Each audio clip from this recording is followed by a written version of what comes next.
ஆனைமுகனை தொழுதால் நவக்கிரகங்களும் மகிழும். நல்லதே நடக்கும், நல்லதே நடக்கும்.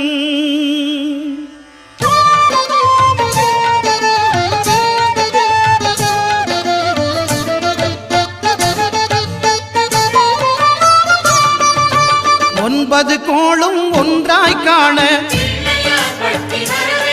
அங்கு கற்பகம் என்னும் கடவுளின் மெய்யில் ஒன்பது கோளும் ஒன்றாய் காண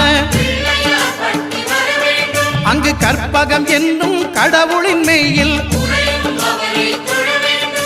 சூரியன் முதலாய் 9 கிரகமும் பலவித குணங்களை கொண்டிருக்கும். எங்கள் கற்பக தருவில் அவை வரும்போது ஒன்றாய் சேர்ந்து பலனளிக்கும்.